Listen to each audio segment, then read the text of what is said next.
Hey guys, today on People Now. Kanye under constant watch. Brand new details about when the rapper will be able to return home. I thought it was insulting and stupid. Oliver Stone slams Trump. The husband of the missing California jogger speaks out this morning. She basically thinks that Hillary is my friend. Kristin Davis shares an adorable story about her daughter and the election results. Plus, it was just awesome to have all of our kids on something that'll, live on forever. It's Rascal Flatts. Hear why singing with their kids has been the best experience ever.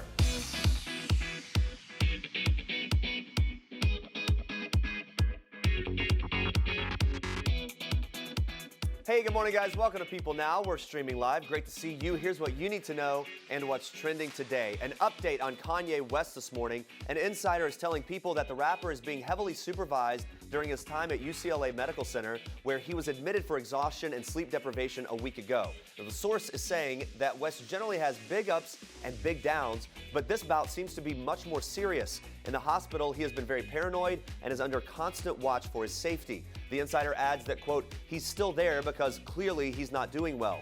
Now, West remained in the hospital over the Thanksgiving holiday after being admitted last Monday, and a source close to the family tells People that wife Kim Kardashian West is worried, saying Kim acts very concerned. She says he has yet to be diagnosed, but she uses words like paranoia and explained that Kanye thinks everyone is out to get him.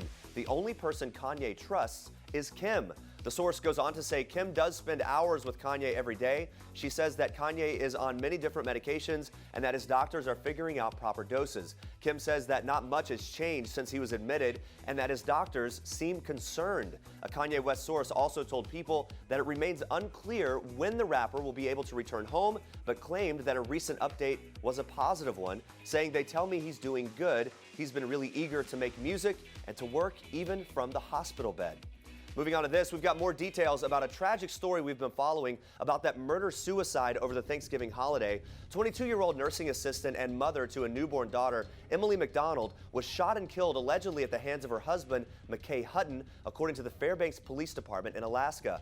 McDonald worked at the Lily Lodge assisted living facility in North Pole, Alaska, and now her former boss, Terry Ann Gaynor, is speaking out, telling People, I'm just in shock. I don't think it has set in yet. They seemed so happy. In the days following the murder-suicide, police are still working to determine the motive of the deaths after Hutton also fatally shot the couple's infant daughter, 8-week-old Tegan Hutton, and his own mother, Linda Hutton, before turning the gun on himself in a Hampton Inn hotel room. McDonald's former boss is having trouble wrapping her head around the tragedy, saying this: the million-dollar question is why they were in that hotel room. They had a lovely little home nearby. Now, Gaynor met McDonald 5 years ago when she hired her to work at her assisted living facility, telling People she became a great part of our family. She was like one of our own. The residents McDonald cared for by helping bathe and dress them adored her and are devastated by her loss. She had a gentle spirit. That's why I hired her.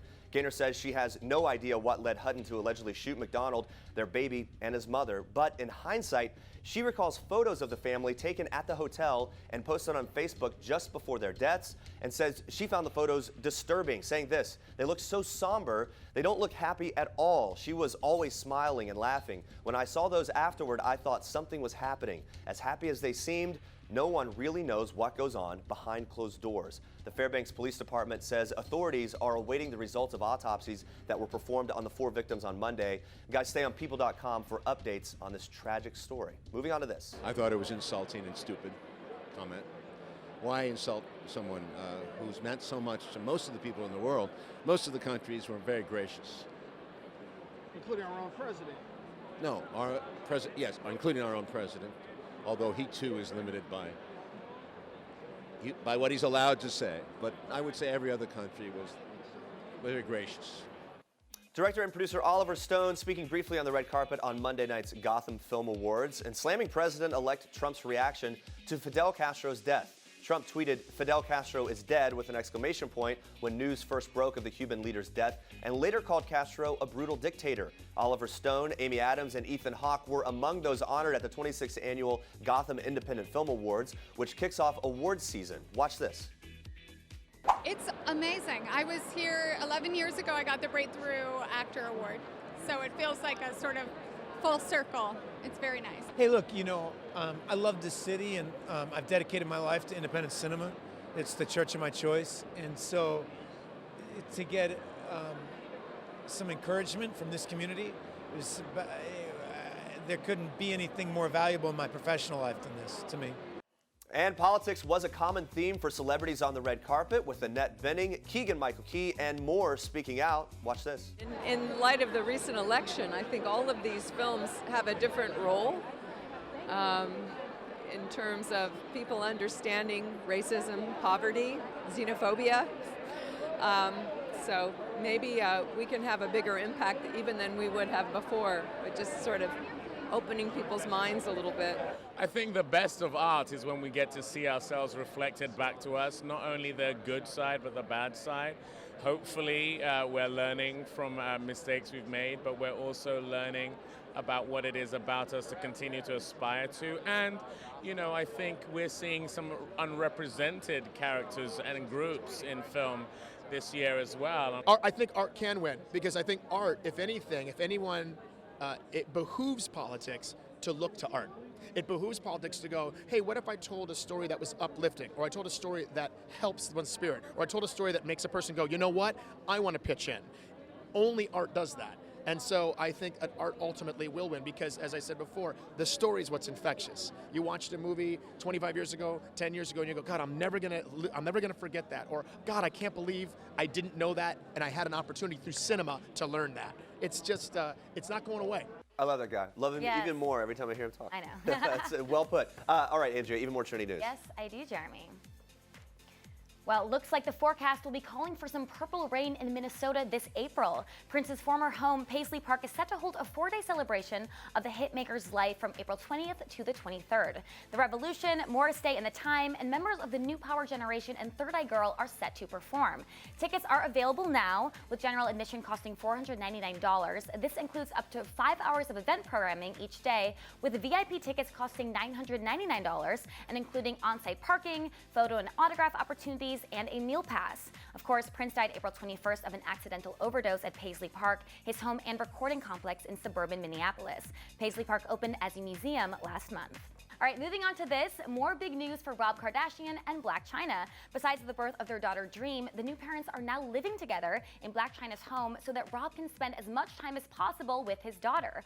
An insider explaining, Rob is super hands-on with Dream. She's changed his life. She makes him want to be better, and he's spending a lot more time with his family. Well, the insider went on to say that Rob is so much happier now and that he's obsessed with his baby girl. After a few rocky months, Rob is in a good place with Blac Chyna. They were living apart up until Dream's birth, but the Kardashian source says Rob wants to live with Chyna and spend every day with Dream. He is making a big effort to get along with Chyna. She seems very happy with him. They are getting along great and enjoying parenting together. All right, Blac Chyna and Rob, listen up. This baby talk could help you. Diapers, clothes, food, the list of all the stuff you need for babies, it's never ending. I cannot even imagine what it's like having 6 mouths to feed. I'm stressed out thinking about it, but the stars of TLC's Outdaughtered, Danielle and Adam Busby, they make it work, and they show us how they get it done every Tuesday night on their hit show. Outdaughtered is our Toyota People Pick of the day, and when they recently talked to our very own Nina Terrero, the couple opened up about how they financially manage quintuplets plus a 5-year-old. It is impressive. Take a look. It's been a big drop because I used to work full-time. We had 2 incomes coming in, and we had to make the call when I was pregnant to make that a priority, and it took me away from my job. So I stay at home now with them, and we budget and we do what we can to make ends meet and make it work. And the biggest part of all is that no matter what we've come across, God's always provided, no matter what the situation, and He's protecting and guiding us and providing, and that's how we've done it.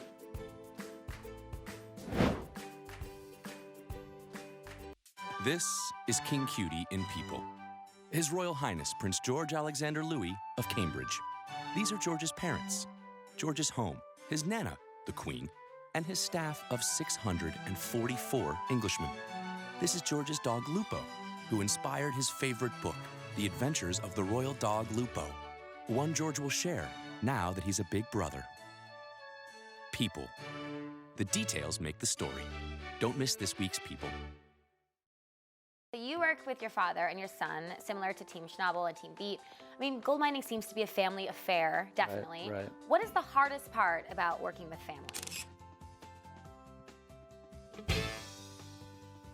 You know, it's.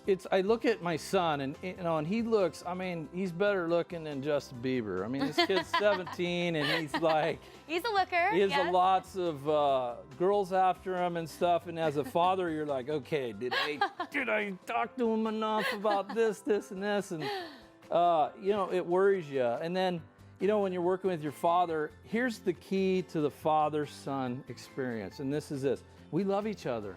Okay. We love each other. Who cares? Okay, you want to be right on this one? Fine. The big picture is we love God and we love each other. Don't lose sight of that just for some little detail on gold mining. And that's where you got to stay. And if you father and sons, if you can actually keep that at the forefront of your mind, you can have a successful relationship with your son. You can have a successful relationship with your father. Sex and the City star Kristin Davis was a huge Hillary Clinton supporter during her 2016 campaign, so much so that her young daughter Gemma actually thought the two were friends. So how did the actress handle the news the morning after the election when she had to tell her daughter that Clinton wouldn't become the first female president? Watch. When she woke up in the morning, she basically thinks that Hillary is my friend because we have so many pictures of Hillary around, and I was out actively campaigning. So I had to tell her that we didn't win and that you don't always get what you want, and that it doesn't mean that things won't be great, and that we'll still be active and fight for the things we believe in, and Hillary's okay. I had to reassure her that she said, "Is she okay?" I said, "Yes, Hillary's fine. She's very tough. She's going to be fine. We're disappointed." It was a good conversation to have about how sometimes you lose, and it's about how do you lose, and that you don't let it get you down, that you keep going, and that's what we were going to do. All right, moving on to some shopping, courtesy of the Queen. You have everything you need if you just believe. That's right, with the holidays just around the corner, superstar Queen Bee has granted all our Christmas wishes with a new line of lemonade-inspired merchandise. The collection ranges from boy shorts to crop tees, lemonade sweatshirts, wrapping paper, lemon-stuffed Christmas stockings. The list goes on and on. And of course, you'll see lyrics from her hit song Formation reinterpreted on the clothing. I came to slay, or slay all day, anybody? The collection is on sale now, so get your beehive on at shop.beyonce.com. All right, moving on to some baby news. Pink's adorable little girl, Willow Sage, is showing us that you are never too young to change a diaper in this super cute Instagram post. Pink captioned the photo, "Dry runs," poking fun of her 5-year-old daughter's impressive diaper changing skills. The little girl is preparing to be a big sister very soon. Gotta say, she's off to a great start. The Just Like Fire singer revealed she was pregnant with her second child 2 weeks ago on Instagram and seems extremely happy to expand her family from 3 to 4 with hubby Carrie Hart. And although she hasn't shown much of her baby bump on social media, she did make sure to post this hilarious boomerang on Thanksgiving, letting everyone catch a glimpse of her literal food baby. Pink captioned the video, "Turkey Dance Love from the Hearts," with the hashtags gratitude, love yourself, love each other, and of course, more pie, gotta have that. The soon-to-be mom of 2 previously opened up to people about the joys of motherhood, saying, "I've lived a lot of life in a very short time, and you get hardened a little bit. You get jaded, you build up walls, and when you see this little kid, when you watch this bundle full of love and light that's untarnished and untainted by heartache and any of the numerous things that change you, it's very healing. It's a miracle." Well, congratulations to Pink. Cannot wait to see your next little bundle of joy. And those are your Star Tracks for today. And the Oscar goes to you. That's right. Now is your chance to get up close and personal to some of your favorite movie stars when People presents the Oscars Fan Experience Sweepstakes. You can enter to win a trip for 2 to LA and get a chance to be on the 2017 Oscars red carpet. Pretty cool stuff. Head to people.com/2017 OFE to enter. And the sweepstakes ends on December 12th. Good luck. So did you know that the country band Rascal Flatts has never released a Christmas album? Well, that's not the case anymore. They dropped The Greatest Gift of All, which is available now. And when the Life is a Highway group stopped by the People Now studios, they shared why now was the right time for them to get into the holiday spirit. Watch. It just seemed like the time was right. We've done, several other one-offs before. Yeah. But we've never done a whole record, so it felt like the right time to do it. The album even features your kids, some of your kids singing on Silent Night. So how did that come about? Which kids were on it? All of them. They were all on. Let me tell you. All of your kids were on it? All of them. And Gary's daughter, Brittany, can sing. I mean, Really? baby girl can blow. It's amazing. She's got some chops, the kid. Do you want to push her in that direction if they want to sing? I don't have to. She's taking herself. Yeah, out. she's kind of pushing me, telling me that that's the direction she wants to go. So, but Brittany and Brooklyn sang on it, and Dylan and Maddie and Jagger and Devin and Rocky. So it was just awesome to have all of our kids on something that'll, live on forever. Did you give your daughter any advice? Did she listen to your advice? Sometimes she does when it comes to that. But I don't know. You just get nervous. I'm a toddler and Tiara dad. I am. That's all there is to it. What was funny for me though was watching Gary while Brittany was singing. He completely got nervous and started. Oh, he turned really? into You were a stage nervous? dad immediately. I really did. Yeah. You're not singing. No. Yeah. Finally kicked him out. She of the finally studio. kicked him out. Go in the other room, Dad. And speaking of their kids, ever wonder what it would be like to have a famous dad? Well, Rascal Flatts shared with me the moments their kids realized they were music superstars. Watch this. Yeah, I did a couple years ago, finally. They were watching some YouTube videos because I was trying to explain to them what I did and why I had to leave the house. They were really upset that I had to leave the house all the time. So I just opened my laptop up and said, here, this is what Daddy does. Now, this is why I have to go, because I go to different cities and I do different shows. And I remember Dylan looking at the laptop watching, and he goes, well, you don't do anything. Uncle Gary does it all. Because Gary's in the middle singing. I'm like, thanks, buddy. Well, for me, I think it was cool when we did the Cars movie, Hannah Montana and Justin Bieber. Yeah, so those were always big moments for them. Yeah, Life's a Highway. That's the one. Jagger just wrote a paper here recently. He's 8 now, but he went on a trip to Ohio with me for one show and back home.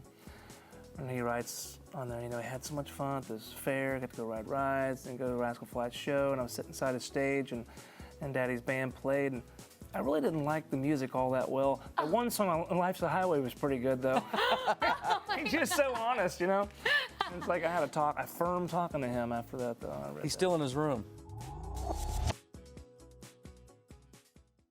This is Jennifer Lawrence in People.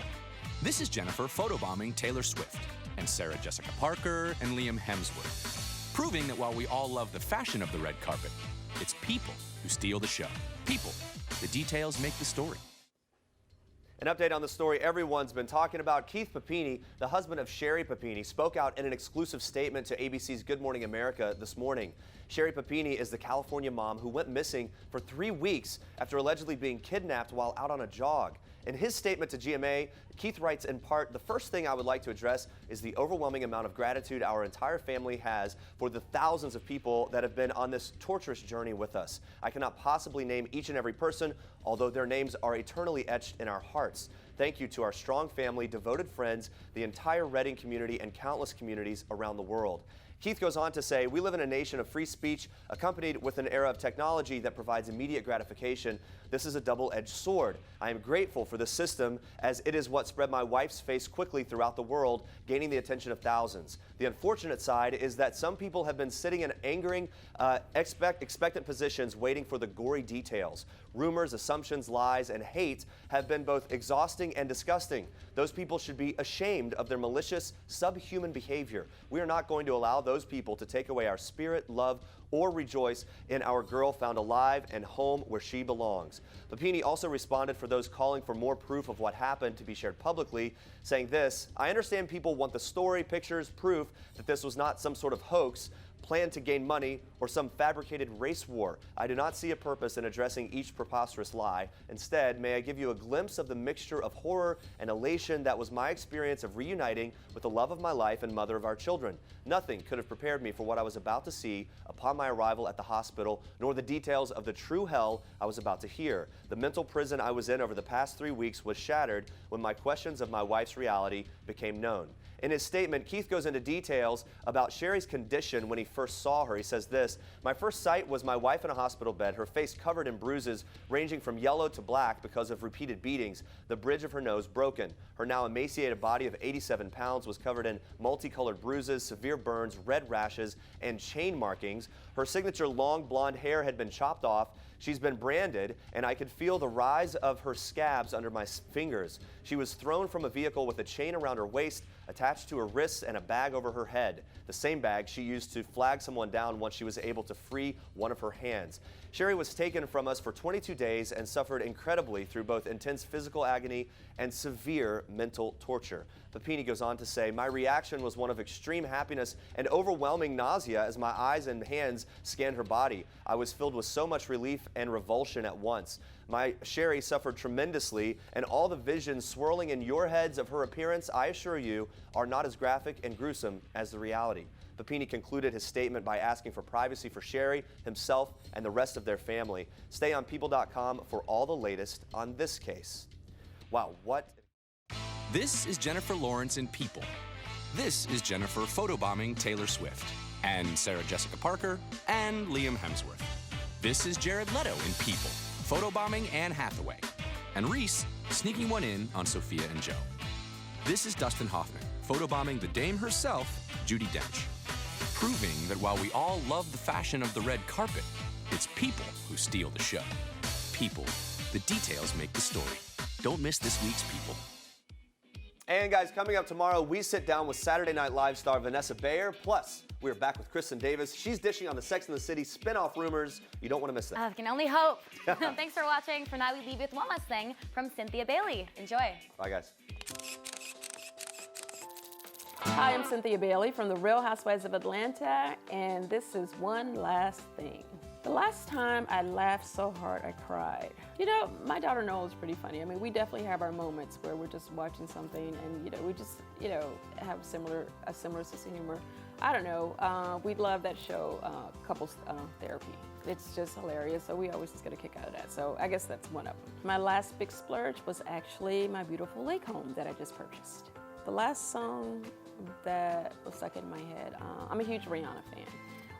I love the song Love on the Brain. Not that it really applies to my life at this particular moment, but I love the song. I love Rihanna.